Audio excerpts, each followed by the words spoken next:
మరికొద్ది గంటల్లో జూబ్లీహిల్స్ ఉప ఎన్నిక జరగబోతుంది. దీంతో ప్రచారంలో మూడు ప్రధాన పార్టీలు చాలా సీరియస్గా వెళ్తున్నాయి. ఇలాంటి సమయంలో చాలా అంశాలు ఆరోపణలు కూడా బయట వస్తున్నాయి.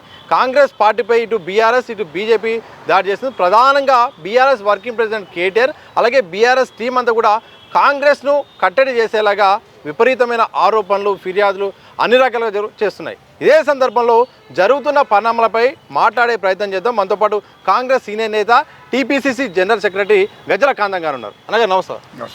ఒకటే అంటున్నారు కేటీఆర్, ఎవరు అభివృద్ధి చేశారో ప్రూవ్ చేసుకుందా రేవంత్ రెడ్డి, నేను దేనికైనా సిద్ధమే, ప్లేస్ నువ్వు డిసైడ్ చేయి, నేను ప్రతిదానికి సమాధానం చెప్పడానికి సిద్ధంగా ఉన్నా, లైట్ డిటెక్టర్ టెస్ట్ కూడా సిద్ధమే అని కూడా కేటీఆర్ అంటున్నారు. ఇప్పుడు ఒకటి నిజంగానే కేటీఆర్ కానీ కేసీఆర్ ఒక అబ్బకు అమ్మకు పుట్టినోళ్ళు అయితే చర్చకు రండి మేము సిద్ధం. నేను ఒక తెలంగాణ ఉద్యమకారునిగా, కాంగ్రెస్ పార్టీ నాయకునిగా, సీనియర్ నాయకునిగా మీకు మా ముఖ్యమంత్రి గారితో సహా రాష్ట్ర ఐటీ శాఖ మంత్రి మా శ్రీధర్ బాబు గారు, మా డిప్యూటీ సీఎం గారు, మా ఉత్తమ్ కుమార్ రెడ్డి గారు, మా మంత్రులందరూ కూడా వస్తారు. ఇది మొత్తం జిన్కాన్ గ్రౌండ్లో ప్రజా కోర్టు పెడదాం, ప్రజా కోర్టు పెట్టి చర్చ పెడదాం, ప్రజా కోర్టు పెట్టి చర్చ పెడదాం. రా ఓకే రైట్, మా ముఖ్యమంత్రి గారిని మేము తీసుకొని వస్తాం, మా మంత్రులను కూడా తీసుకొని వస్తాం, కేసీఆర్, కేటీఆర్, హరీష్ రావు మీరు చర్చకు రండి. అభివృద్ధి ఎవరు చేసిండ్రు, ఎవరు తెలంగాణను ఎంత దోపిడీ జరిగింది అనేది చర్చ మీద తేల్చుకుందాం. మొత్తం నేషనల్ మీడియా ఉంటుంది, స్టేట్ మీడియా ఉంటుంది, దాని మీద చర్చ పెట్టుకుందాం. ఇయ్యాల్లో నువ్వు కేటీఆర్ అంటూడు మాట్లాడే మాటలు, అరే భయ్ ఓ దిక్కు విచారణ జరుగుతుంది, 10 ఏళ్ళు ఈ రాష్ట్రాన్ని పరిపాలించి 10 సంవత్సరాలు కేసీఆర్ ముఖ్యమంత్రిగా, కేటీఆర్ మంత్రిగా, హరీష్ రావు అంటుడు మంత్రిగా ఉండి నేను అడుగుతా, జూబ్లీహిల్స్ ప్రజలకు ఏం చేసిరా మీరంతా? ఎన్నడన్నా ఈ 10 ఏళ్ళల్లో కేసీఆర్ ముఖ్యమంత్రిగా ఉండి వీడు మంత్రిగా ఉండి ఎన్నడన్నా జూబ్లీహిల్స్ కాన్స్టిట్యున్సీలో ఏ వార్డుకి కానీ, ఏ డివిజన్కి కానీ, ఏ గల్లీకి కానీ పోయినరా అని నేను అడుగుతున్నా. అభివృద్ధి అనేది ఏమైనా జరిగిందా? ఆ రోడ్లు ఎట్లున్నాయి జూబ్లీహిల్స్లో? ఆ గల్లీలలో, ఆ వార్డర్లలో, ఆ డివిజన్లలో రోడ్లు ఉన్నాయి అక్కడ? కేటీఆర్ అంటోడు, కేసీఆర్ అంటోడు ఎప్పుడన్నా అక్కడికి పోయినరా? ఎప్పుడన్నా ప్రభుత్వం 10 ఏళ్ళు పరిపాలన చేసిండ్రు, ప్రభుత్వం వాళ్ళది ఉన్నది, కేసీఆర్ ముఖ్యమంత్రి ఉండి ఈడ మంత్రి ఉండి ఎన్నడన్నా జూబ్లీహిల్స్ కాన్స్టిట్యున్సీకి పోయినరా? వాళ్లకు రోడ్ల పరిస్థితి ఏంది, వాళ్ళు గల్లీలో ఉన్న పరిస్థితులు ఏందో పూర్తిగా చూస్తే తెలుస్తుంది కదా. రెండవది, ఎందుకురా మీరు 10 ఏళ్ళు అధికారంలో ఉండి డబుల్ బెడ్రూమ్ ఇస్తారన్నారు? జూబ్లీహిల్స్లో ఉన్నటువంటి దాదాపు 70% పేదవాళ్ళే. వాళ్ళకి ఎవరికైనా డబుల్ బెడ్రూమ్ ఇచ్చినవా? ఎస్సీలకు కానీ, ఎస్టీలకు కానీ, బీసీలకు కానీ, మైనార్టీలకు కానీ ఎవరికన్నా డబుల్ బెడ్రూమ్ ఇచ్చినవా నిరుపేదలకు? మరి ఇవ్వలేదే. పోనీ అక్కడ డబుల్ బెడ్రూమ్ ఇవ్వలేదు.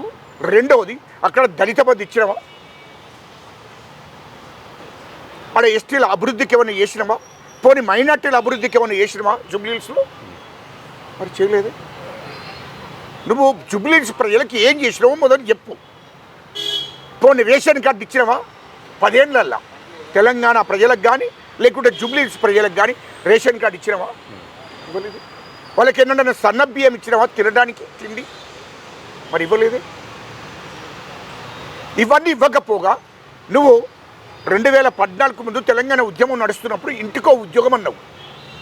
తెలంగాణ రాష్ట్రంలో తెలంగాణలో నిరుద్యోగులకు, యువతకు ఎవరికన్నా ఉద్యోగాలు ఇచ్చారా? మరి ఇవ్వలేదు. మీరు అది పోగా తెలంగాణ ఉద్యమకారులను అణిచివేశారు. తెలంగాణ బీసీల మీద, బీసీ సంఘాల మీద ఉక్కుపాదం మోపారు, దళిత సంఘాల మీద ఉక్కుపాదం మోపారు, ఎస్టీల మీద ఉక్కుపాదం మోపారు. మొత్తం తెలంగాణలో ఉన్నటువంటి ఆనాడు కాంగ్రెస్ ప్రభుత్వము ఇందిరమ్మ ఇచ్చినటువంటి భూములు, పరంబోగు, బంచరాయి, సికం భూములు, మొత్తం తెలంగాణ వ్యాప్తంగా భూములన్నీ ఆనాడు ఇందిరాగాంధీ అమ్మ ఇచ్చింది. 15 లక్షల ఎకరాల భూమి తెలంగాణలో ప్రతి నిరుపేదకు ఒక్కొక్కరికి 5 ఎకరాలు 2 ఎకరాలు 3 ఎకరాలు ఇటు ఎస్టీలకు ఇటు బీసీలకు ఇటు దళితులకు పంచింది. ఆ భూములన్నీ ఏమైనాయి? ఆ భూములన్నీ గుంజుకున్నాడు కేసీఆర్ ముఖ్యమంత్రి అయినాక. ఈ లుచ్చానా కొడుకులు గుంజుకున్నారు భూములన్నీ. ఆ భూములు లేకుండా చేసిండ్రు దళితులకు, ఎస్టీలకు, ఆదివాసులకు, ఇటు బీసీలకు భూములు లేకుండా చేసిండ్రు. ఇది వాస్తవం కాదా? ఇయ్యలో ఇచ్చిన భూములు ఇవి గవర్నమెంట్ భూములన్నీ గుంజుకున్నారు. బంచరాయి సిక్కం, పరంపోగు ఈ భూములన్నీ ఆదివాసీల భూములను కూడా గుంజుకున్నారు, లంబాడీల భూములన్నీ గుంజుకున్నారు, ఎస్టీల భూములన్నీ గుంజుకున్నారు. ఇలా మొత్తం ఇందిరమ్మ ఇచ్చిన భూములన్నీ గుంజుకున్నారు. ఆనాడు ఇందిరమ్మ ఇచ్చిన ఇండ్లే కదా రాష్ట్ర వ్యాప్తంగా ఉన్నాయి. మరి మీరు ఎక్కడ ఇచ్చిండ్రు అని నేను అడుగుతున్నాను. దానికి జవాబు చెప్పండి. ఇలా కాళేశ్వరం ప్రాజెక్టుని కట్టిండ్రు, దాని మీద విచారణ జరిగింది కదా. ఇలా 1,00,000 కోట్లు దోసుకున్నాడు కేసీఆర్ కేటీఆర్ అంటాడు. 1,00,000 కోట్లు దోసుకున్న విషయం తెలంగాణ ప్రజలందరికీ తెలిసి కాంగ్రెస్ ప్రభుత్వం వచ్చినాక దాని మీద కమిషన్ వేసాం. కమిషన్ వేసి రిపోర్ట్ తెప్పించుకున్నాడు మా ముఖ్యమంత్రి రేవంత్ రెడ్డి గారు. అది మొత్తము 1,00,000 కోట్ల దోపిడీ జరిగింది. కాళేశ్వరం ప్రాజెక్టులు 1,00,000 కోట్లు ప్రజల సొమ్ము, ప్రభుత్వం సొమ్మును దోపిడీ చేశారు కేసీఆర్ కేటీఆర్. దాని మీద విచారణ చేసి అసెంబ్లీకి నివేదిక సమర్పించింది కమిషన్. అసెంబ్లీ తీర్మానం చేసి కేంద్ర ప్రభుత్వానికి పంపించాలి. మా ముఖ్యమంత్రి రేవంత్ రెడ్డి గారు అసెంబ్లీ తీర్మానం చేసి ఇయర్లో కేంద్ర ప్రభుత్వానికి పంపించాలి ఆ కేసును, కాళేశ్వరం ప్రాజెక్ట్ కేసును. 1,00,000 కోట్లు దోపిడీ జరిగితే దాన్ని కేంద్ర ప్రభుత్వానికి పంపించేది. సిబిఐ విచారణ జరుగుతుంది. సిబిఐ విచారణ జరుగుతుంది. ఇప్పుడు ఖచ్చితంగా దాంట్లో జైలుకు పోతున్న భయంతో మాట్లాడుతున్నారు వాళ్ళు. కేసీఆర్ కేటీఆర్ హరీష్ రావు అన్నట్టు జైలుకు పోతారు దాంట్లో ఖచ్చితంగా. కానీ ఒక అంశాన్ని ప్రధానంగా బీఆర్ఎస్ ప్రచారం చేస్తుంది. ఏమంటుందంటే సానుభూతి అనేది మా వైపు ఉన్నది, మాగంటి గోపినాథ్ కుటుంబం వైపే ఓటర్లంతా కూడా ఉన్నారు. ఎందుకంటే ఇంతకాలం పనిచేసిన యొక్క అభివృద్ధి ఫలాలు ఆయనతో ఉన్న సంబంధాల కారణంగా సునీత వైపే సానుభూతి ఓట్లు పడతాయని కూడా బీఆర్ఎస్ అంటుంది. మీకు సునీత విషయం చెప్తాను. సునీత వైపు ఉన్నారా మీకు అంటే ఎందుకోసం తెలంగాణ ప్రజలు కానీ జూబ్లీహిల్స్ ప్రజలు కానీ ఎందుకు మీ మీద సానుభూతి ఉండాలి అంటే కాళేశ్వరం ప్రాజెక్టులో 1,00,000 కోట్లు దోసుకున్నందుకు మీ మీద సానుభూతి ఉండాలా? కేసీఆర్ కేటీఆర్ హరీష్ రావు అన్నట్టు 1,00,000 కోట్లు కాళేశ్వరం ప్రాజెక్టులో ప్రజాధనాన్ని ప్రభుత్వ ధనాన్ని దోసుకున్నందుకు సానుభూతి ఉండాలా? నాకు అర్థం కాలే. అదేవిధంగా కార్ రేసింగ్లో 650 కోట్లు దోపిడీ జరిగింది. మరి ఆ దోపిడీ చేసినందుకు ఇప్పుడు దాని మీద విచారణ జరుగుతుంది. ఇప్పుడు ఈ 15 రోజులలో కేటీఆర్ అంటాడు జైలుకు పోతాడు, కేసీఆర్ అంటూ టీఆర్ జైలుకు పోతాడు, కేసీఆర్ హరీష్ రావు అంటాడు. అంటే వీళ్ళను జైలుకు పోయేటోళ్ళకి ఓట్లు ఎత్తారు. అబ్బా తెలంగాణ ప్రజల సొమ్మును దోసుకున్నారు కదా. తెలంగాణలో 10 ఏళ్ల ప్రభుత్వంలో అన్ని డిపార్ట్మెంట్లలో దోపిడీ జరిగింది. రెండవది ఇసుక దందాలు తెలంగాణ మొత్తం 1000 కోట్ల దోపిడీ జరిగింది. హైదరాబాద్ చుట్టూ 30,000 ఎకరాల భూమి, ఏది నిజాంకు సంబంధించిన భూమి, నిజాం వంశస్థులకు సంబంధించిన భూమి, ముస్లిం భూమి, 30,000 ఎకరాల భూమి హైదరాబాద్ చుట్టూ 30,000 ఎకరాల భూమిని కేసీఆర్ కేటీఆర్ హరీష్ రావు వాళ్ళ బినాం పేర్ల మీద పెట్టుకున్నారు. ఆ భూమి బినాం పేర్ల మీద పెట్టుకున్నారు. దేనికి మీకు ఆ జూబ్లీహిల్స్ ప్రజలు ఓట్లేయాలి? రెండవది కేటీఆర్ అంటూ 40,000 కోట్లు పెట్టి అమెరికాలో కంపెనీ పెట్టాడు. 40,000 కోట్లు పెట్టి దుబాయ్లో 30,000 కోట్లు పెట్టి కేటీఆర్ అంటూ కంపెనీ పెట్టాడు. అదేవిధంగా లండన్లో 25,000 కోట్లు పెట్టి లండన్లో కంపెనీ పెట్టాడు. లెక్కలన్నీ తీస్తారా త్వరలో? లెక్కలన్నీ అన్నిటి మీద విచారణ జరుగుతుంది. ఇయల్లో అక్కడ 25,000 కోట్లు పెట్టి అక్కడ పెట్టాడు. ఇదే హరీష్ రావు సింగపూర్లో 25,000 కోట్లతో కంపెనీ పెట్టాడు. ఈ డబ్బంతా ఎక్కడి నుండి వచ్చింది? ఇది ప్రజలకు చెప్పాలి కదా. ఇది జూబ్లీహిల్స్ ప్రజలకు కూడా చెప్పాలి కదా ఎక్కడి నుండి వచ్చింది ఆ డబ్బంతా. ఇదంతా దోపిడీ చేసిన డబ్బు కదా, ఇదంతా దోపిడీ చేసుకున్న డబ్బు కదా. ఈ డబ్బంతా ఎక్కడి నుండి వచ్చిందని మేము అడుగుతున్నాం. అది జూబ్లీహిల్స్ ప్రజలకు చెప్పాలి, తెలంగాణ ప్రజలకు కూడా చెప్పాలి కదా. అది ప్రజల సొమ్ము, ప్రభుత్వం సొమ్ము, డబ్బా సొమ్ము కాదు కదా. దానికి చెప్పాలి కదా ప్రజలకు ఇదంతా ఎక్కడి నుండి వచ్చింది. రెండవది 2014 కన్నా ముందు మీ పరిస్థితి ఏంటి? 2014 కన్నా ముందు మీ పరిస్థితి ఏంటి? బంజారాహిల్స్లో చిన్న ఇల్లు, ఇదే కేసీఆర్కు 60 ఎకరాల భూమి ఆ ఫామ్ హౌస్ కాడ అటువంటిది కేసీఆర్కు 600 ఎకరాల భూమి అయింది అక్కడ పెద్ద ఫామ్ హౌస్ కట్టాడు కేసీఆర్. కేటీఆర్కు 500 కోట్లతో అండర్ గ్రౌండ్ ఇల్లు కట్టాడు, 5 అంతస్తుల ఇల్లు. అది ఎక్కడి నుండి వచ్చింది? 5 అంతస్తుల ఇల్లు. అక్కడ 100 ఎకరాలలో ఫామ్ హౌస్ కట్టుకున్నాడు కేటీఆర్. ఎక్కడి నుండి వచ్చింది అదంతా? హరీష్ రావు 100 ఎకరాలకు ఫామ్ హౌస్ కట్టుకున్నాడు. ఎక్కడి నుండి వచ్చింది అదంతా? ఇదంతా ఎక్కడి నుండి వచ్చింది? తెలంగాణ ప్రజలకు చెప్పారు కదా. ఇవన్నీ ఎక్కడి నుండి వచ్చినాయి? ఎవడబ్బా సొమ్ము అనుకుంటున్నారు? లుచ్చానా కొడుకులారా, మొత్తం తెలంగాణ ప్రజలను, తెలంగాణ ప్రభుత్వాన్ని మోసం చేసి, దోపిడీ చేసి, ఈ డబ్బంతా ఎక్కడక్కడ విచ్చలవిడిగా దోపిడీ చేసిన వాళ్ళకు నీకు జూబ్లీహిల్స్ ప్రజలు ఓట్లేస్తారు. ఇది ప్రజలకు తెలియదా? ఎవరికన్నా గుంట భూమి ఇచ్చారా తెలంగాణలో ప్రజలకు? కానీ జూబ్లీహిల్స్లో ఉన్నటువంటి ఎస్టీలకు మైనార్టీలకు కానీ గుంట భూమి ఇచ్చారా? డబుల్ బెడ్రూమ్ ఇచ్చారా? ఇంత దోపిడీ చేసి ఇప్పుడు విచారణ జరుగుతుంది. కేసీఆర్, కేటీఆర్, హరీష్ రావును కేఆర్ జైలుకు పంపుతారు. విచారణ జరుగుతుంది అన్నిటి మీద విచారణ జరుగుతుంది. జైలుకు పోతారు ఖచ్చితంగా. మరి అట్లాంటి వాళ్ళని పట్టుకొని ఇవాళ మాకు ఏమి ఇక్కడ చర్చకతొద్దా? దమ్ముంటే చర్చకురా జిన్కర్ గ్రౌండ్లో పెడదాము. దమ్ముంటే చర్చకురా. కేసీఆర్, కేటీఆర్, హరీష్ రావు అత్తడా ఆడికి రమ్మన్, మా ముఖ్యమంత్రి గారిని తీసుకొని వస్తాం. మా ముఖ్యమంత్రి డేట్ వాళ్ళే ఫిక్స్ ఇవ్వని చెప్పారు.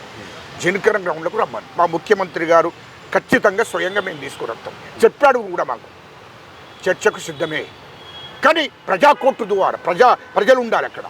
తెలంగాణ ఉద్యమకారులు ఉండాలి.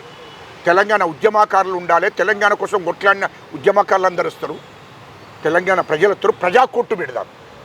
ప్రజా కోర్టు ద్వారా తేల్చుకుందాం. అదే జిన్కర్ గ్రౌండ్లో కేసీఆర్, కేటీఆర్, హరీష్ రావు దమ్ముంటే మీరు ఒక అమ్మకు ఒక అబ్బకు పుట్టిన వాళ్ళు అయితే మీరు రండి జిన్కర్ గ్రౌండ్లోకి. ప్రజా కోర్టు ద్వారా తెలుసుకుందాం. సెంటిమెంట్, ఇంతకుముందు ఒక ప్రశ్న అడిగాను. సెంటిమెంట్ మీద బీఆర్ఎస్ ఆధారపడి ఉంది, అలాగే మాకు సానుభూతి పనిచేస్తాను బీఆర్ఎస్ అంటుంది. సీఎం రేవంత్ రెడ్డి అయితే మాత్రం అభివృద్ధి కావాలా, మీకు సానుభూతి కావాలా తేల్చుకోండి అని కూడా చెప్తున్నారు. సెంటిమెంట్ అనేది బీఆర్ఎస్కు పనిచేయదా? సెంటిమెంట్ ఏంటి? నాకు అర్థం కాలేదు. ఏ సెంటిమెంట్ అంటే ఏంటి? సెంటిమెంట్ అంటే ఏంటిది? మాగంటి గోపీనాథ్కు ఎవరు ఒరిజినల్ భార్య? వాడు లుచ్చాగాడు మాట్లాడుతున్నాడు. వాడు కేటీఆర్ అంటాడు. అరే, ఇలాంటి నీ సొంత చెల్లెను మోసం చేసినోడు నువ్వు. ఇయ్యాలో నువ్వు మాగంటి సునీత గురించి ఎట్లా చెప్తావు? మాగంటి గోపీనాథ్కు మొదటి భార్య ఎవరు? దాన్ని తేల్చుకుందామయ్యా. దాని మీద ప్రెస్ మీట్ పెడుతున్నా, రేపు తేల్చుకుందాం. మొదటి భార్య ఎవరు అని అడుగుతున్నా. మాగంటి గోపీనాథ్ గారికి మొదటి భార్యకు నువ్వు మొదటి భార్యను నిలబెట్టకుండా, మొదటి భార్యకు పిల్లలు ఉంటారు, మొదటి భార్యను నిలబెట్టకుండా మాగంటి సునీత ఎవరు అసలు? మాగంటి సునీత మాగంటి గోపీనాథ్కి ఏమవుతుంది? ఎట్లా? మాగంటి గోపీనాథ్ గారి మొదటి భార్య ఉన్నది, మొదటి భార్య పిల్లలు ఉన్నారు. అదే నువ్వు నీతి నిజాయితీ పరుడు అయితే మాగంటి గోపీనాథ్ మొదటి భార్యకు టికెట్ ఇచ్చి నిలబెట్టాలి కదా. ఉంచుకున్న వాళ్ళకు, వెనక సిరి వేసుకున్న వాళ్ళకు టికెట్ ఇచ్చి నిలబెడితే ఎట్లా సానుభూతి వస్తుందని మేము అడుగుతున్నా. మీ ద్వారా అక్కడ ప్రజలకు తెలియాలి కదా. ఇదంతా జూబ్లీహిల్స్ ప్రజలకు తెలియాలి ఎట్లా అవుతుంది అంటున్నా. మాగంటి సునీత అనేది ఎవరు అది తెలియాలి కదా. అక్కడున్న ప్రజలకు తెలియలేదు. మాగంటి గోపీనాథ్ మొదటి భార్య ఈయన ఎందుకు నిలబెట్టలేదు? మాగంటి గోపీనాథ్ భార్య వచ్చింది కదా ఇప్పుడు. మాగంటి గోపీనాథ్ భార్యను కూడా కేటీఆర్ అంటాడు మోసం చేశాడు. ఎందుకంటే ఒక నెల రోజుల కిందట మాగంటి గోపీనాథ్ భార్య వాళ్ళ పిల్లలు కొడుకు, మా ఆస్తి మాకు ఇవ్వాలి, మీరు ఉంచుకున్న వాళ్ళకు సెకండ్గా మూడోది చేసుకున్న వాళ్ళకు మీరు ఇట్లాంటి పట్టం నడుతున్నారు, కరెక్ట్ కాదు, మా ఆస్తి మాకు ఇవ్వాలి, ఆయన చనిపోయింది కదా, మా ఆస్తి మాకు ఇవ్వాలని అడిగింది ఆమె. అడిగితే ఖచ్చితంగా మీది మీకు ఇస్తారమ్మా, మీరు డిస్టర్బ్ చేయకుండా సునీతని మేము నిలబెట్టుకుంటున్నాం ఇక్కడ, మీరు డిస్టర్బ్ చేయకుండా 200 కోట్ల ఆస్తి మీది మీ పేరు మీద చేస్తామని చెప్పాడు. ఎవరు? కేటీఆర్. నేనే మధ్యవర్తినమ్మా, నన్ను నమ్ము, నేను ఖచ్చితంగా ఒక 5 రోజులలో ఈ 200 కోట్ల ఆస్తి నువ్వు పెద్ద భార్యగా నీ ఆస్తి నీకు వస్తుంది అని చెప్పడం జరిగింది కేటీఆర్. ఎప్పుడు? నెల రోజుల కిందట. 5 రోజులు పోయింది, ఇంకో 4-5 రోజులు అయితే ఎలక్షన్లు అయిపోవడానికి వచ్చింది. ₹1 కూడా వాళ్ళ పేరు మీద చేయలేదు. పెద్ద భార్య పిల్లల మీద చేయలేదు. ఓడి కేటీఆర్ అంటుడు. అంటే మొదటి భార్యను కూడా మోసం చేసి మాగంటి గోపీనాథ్ గారికి 2వ భార్య అని, లేకుంటే ఇంకో 3వ భార్య అని, ఏ భార్యనో తెలియదు సునీత, మాకు తెలియదు. మరి ఏందో మాకు తిన్నయిందా కాలేదా ఉంచుకున్నా మాకు తెలియదు. కానీ ఆమెను నిలబెట్టి ఆమెకు సపోర్ట్ చేసి మాగంటి గోపీనాథ్ ఆస్తి అంతా మాగంటి సునీతకు ఇవ్వాలని, మొదటి భార్య పిల్లలకు ఇవ్వకుండా ఇగో ఇలాంటి అబద్ధాలు మోసాలు. మాగంటి గోపీనాథ్ మొదటి భార్యను కూడా మోసం చేస్తున్నాడు. ఇవాళ సునీత గారు ఎవరో అది కేటీఆర్కే తెలియదు, మాకు తెలియదు. అది సునీత గారు ఎవరో ఎందుకంటే మోసం చేసాడు కేటీఆర్ నైజాం. ఇవాళ సొంత చెల్లెను నువ్వు బయట సంగతి పక్క పెట్టరు బై, బయట సంగతి పక్క పెట్టి సెంటిమెంట్ ఎక్కడ బై, ప్రజలను మోసం ఇంత దోపిడీ చేసుకుంటూ మళ్ళీ ప్రజలను ఓట్లు అడుగుతున్నావు. నీకు మీద సానుభూతి ఎట్లేదు? మీరు ఏమైనా జైలుకి పోయిన రారా దేశ స్వతంత్రం పోరాటం కోసం? లేకుంటే తెలంగాణ ఉద్యమంలో ఏదైనా జైలుకి పోయిన రారా మీరు? కేటీఆర్, కేసీఆర్, హరీష్ రావు అన్నట్టు. లేకుంటే మీ కుటుంబంలో నన్ను చచ్చిండారా? ఎట్ల మీద సానుభూతి ఉంటుంది? మీరు దోపిడీ చేసిర్రు మొత్తం. ఇలా రాష్ట్రంలో 8 లక్షల కోట్ల దోపిడీ జరిగింది, అప్పు చేసిపోయినరు. ఇలా మళ్ళీ మీరు నీతులు మాట్లాడుతుంటే ఎట్లా మాట్లాడుతున్నారు? సొంత చెల్లె కవిత ఇలా దేశాలు మొత్తం జిల్లాలు పట్టుకొని రోళ్ల పంట తిరుగుతుంది. అటు మహబూబ్ నగరు, ఇటు కరీంనగరు, వరంగల్, ఇటు ఆదిలాబాదు మొత్తం జిల్లాలు పట్టుకొని రోళ్ల మీద తిరుగుతుంది. అయ్యా నన్ను మోసం చేసారు మా తండ్రి, మా అన్న కేటీఆర్, కేసీఆర్, హరీష్ రావు మమ్మల్ని నన్ను మోసం చేసారు, రోడ్డు మీద వేసారని ఏడ్చుకుంటూ తిరుగుతుంది. మీడియా ముందట మాట్లాడుతుంది. అర్థమైతలేదా? సొంత చెల్లె, సొంత ఆడిబిడ్డను మోసం చేసేటోడు ఎవడన్నా ఉంటాడా? నువ్వు సొంత ఆడిబిడ్డను, సొంత చెల్లెనే మోసం చేసినావు. నువ్వు ఇతర ఆడిబిడ్డలను ఎట్లా మోసం చేయవురా భయ్? ఇయల్లో కవిత అడిగిన తప్పేంటి? అయ్యా కేసీఆర్ని అడిగింది తండ్రిని. కేటీఆర్ అంటోడికి మరి 40,000 కోట్లతోని అమెరికాలో కంపెనీ పెట్టించినావు, 30,000 కోట్లతో దుబాయ్లో కంపెనీ పెట్టించినాము, 25,000 కోట్లతోని లండన్లో కంపెనీ పెట్టించినాము. సార్ దాంట్లో నాకు వాటి ఇవ్వలేదు. ఈ 30,000 ఎకరాల భూమి, హైదరాబాద్ చుట్టూన్న 30,000 ఎకరాల భూమి ఏది కేసీఆర్ని అడిగింది. డాడీ మరి నీ పేరు మీద, నీ బినామీ పేర్ల మీద పెట్టుకున్నావు, మరి అన్న పేరు మీద కేటీఆర్ అత్తగారు వాళ్ళ చుట్టాలు బంధువుల పేరు మీద, వాళ్ళ బంధువుల పేరు మీద పెట్టినావు బినామీ పేర్ల మీద. మరి దాంట్లో నాకు వాట వస్తుంది కదా. హైదరాబాద్ చుట్టూన్న 30,000 ఎకరాల భూమి 15,000 ఎకరాలు నాకు వస్తుంది, 15,000 ఎకరాలు ఆయనకు రావాలి, ఎందుకంటే ఇద్దరం ముట్టాం కదా అని చెప్పి కన్న తండ్రిని అడిగింది. ఎప్పుడు? 2022 నుంచి నడుస్తుంది భూమి పంచాయతీ. ఈ 30,000 ఎకరాల భూమి సరి 15,000 ఎకరాల భూమి పంచాలని చెప్పి పంచాయతీ నడిస్తే నేను ఇవ్వను అని చెప్పి మొండి కేసీఆర్ కేటీఆర్ అంటాడు, నువ్వు ఇట్లా మా తండ్రి కేసీఆర్ సంపాదించిన ఆస్తులు నువ్వు వాట అడుగుతున్నావా అని చెప్పి ఆమెను బయటికి నెట్టేసాడు. మిట్ట మధ్యాహ్నం పట్టవగలు బయటికి నెట్టేసాడు. పార్టీ నుంచి వెళ్ళి మొత్తం సస్పెండ్ చేసి రోడ్డు మీద వేసాడు. సొంత చెల్లెనే ఆస్తి సమానంగా పంచాలి అని చెప్పి కేసీఆర్ను తండ్రిని అడిగితే, కవిత అడిగితే, ఇలా సొంత చెల్లెను కేటీఆర్, అటు బిడ్డని చూడకుండా కేసీఆర్, ఇటు చెల్లెని చూడకుండా కేటీఆర్ నడి రోడ్డు మీద నూకెత్తే అది రోడ్లు పట్టుకొని తిరుగుతుంది కవిత. ఎట్లా మాట్లాడుతున్నారా భయ్? సొంత చెల్లెకు న్యాయం చేయనుడివి, సొంత బిడ్డకు న్యాయం చేయను కేసీఆర్. ఇలా తెలంగాణ ప్రజలకెట్లా న్యాయం చేస్తాడు? జూబ్లీహిల్స్ ప్రజలకెట్లా న్యాయం చేస్తాడు? అది ఆలోచన చేసుకుంటారు కదా ప్రజలంతా. ఇంత దుర్మార్గమైన పనులు చేసుకుంటూ ఇంకా మాకు అక్కలు చెల్లెలు, నీకు అక్కల చెల్లెల గౌరవం, ఆడిబిడ్డల మీద గౌరవం ఉన్నదా? నీకు ఆడిబిడ్డల మీద గౌరవం ఉంటే సొంత చెల్లెని బయటికి ఎట్లా నెట్టేస్తావురా?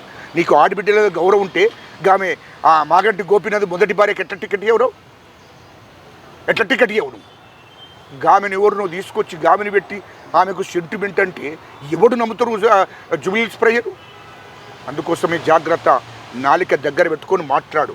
ఎందుకంటే మీరు ప్రతి దాంట్లో దళిత బంధు ఇవ్వలేదు, ఇయ్యలో దళితులకు 3 ఎకరాల భూమి ఇస్తారన్నారు, ఇయ్యలో ఇంటికో ఉద్యోగం ఇస్తారన్నారు, ఇవ్వలేదు. 3 ఎకరాల భూమి ఇస్తారని ఇవ్వలేదు, దళితుని ముఖ్యమంత్రి చేస్తారని చేయలేదు, దళిత బంధు ఇస్తారని ఇవ్వలేదు, బీసీ బంధు ఇస్తారని ఇవ్వలేదు, డబుల్ బెడ్రూమ్ ఇస్తారని ఇవ్వలేదు. ఎన్ని మోసాలు, ఎన్ని అబద్ధాలు ఆడుకుంటే తిరిగిండ్రా భయ్ మొత్తం. ఇట్లా మోసాలు చేసుకుంటూ ఈ మోసగాలను గెలిపించమని మరి జూబ్లీహిల్స్ కాన్స్టిట్యూన్సీలో తిరిగితే ఆ జూబ్లీహిల్స్ ప్రజలు వీళ్ళని క్షమిస్తారా, వీళ్ళకి ఓట్లు వేస్తారని నేను అడుగుతున్నాను. ఈ మధ్యకాలంలో ఒక 3-4 సర్వేలు వచ్చినాయి. 1-2 తప్ప దాదాపు అన్ని సర్వే ఫలితాలు కూడా బీఆర్ఎస్కు అనుకూలంగా వచ్చాయి. కారు పార్టీ గెలవబోతుంది, ఇప్పటికిప్పుడు ఎన్నికలు జరుగుతాయి అనే దాన్ని బట్టి అయితే చెప్తున్నాయి. ఆ సర్వేలను నిజంగా విశ్వసిస్తున్నారా? ఆ సర్వే ఫలితాల పట్ల ఏం చెప్తారు? సర్వే చేసినాక 5 కోట్లు ఎవడా? ఒక్కొక్కరికి 5 కోట్లు ఇచ్చి చేపించుకున్నాడు వాడు కేటీఆర్ అంటాడు.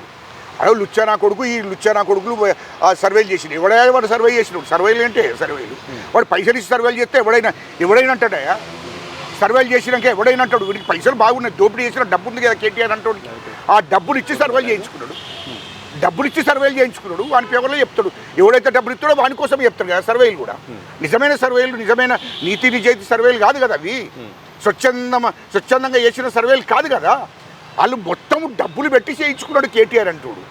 కేటీఆర్ అంటూ డబ్బు ఉంది, దోపిడీ చేసిన డబ్బు అంత ఉంది కాబట్టి ఒక్కొక్కరికి 5 కోట్లు ఇచ్చి సర్వేలు చేయించుకొని మరి మేము గెలుస్తామని చెప్పుకుంటాం. తెలంగాణలో ప్రజలు వేయాలి, జూబ్లీహిల్స్ ప్రజలు ఓట్లు వేయాలి.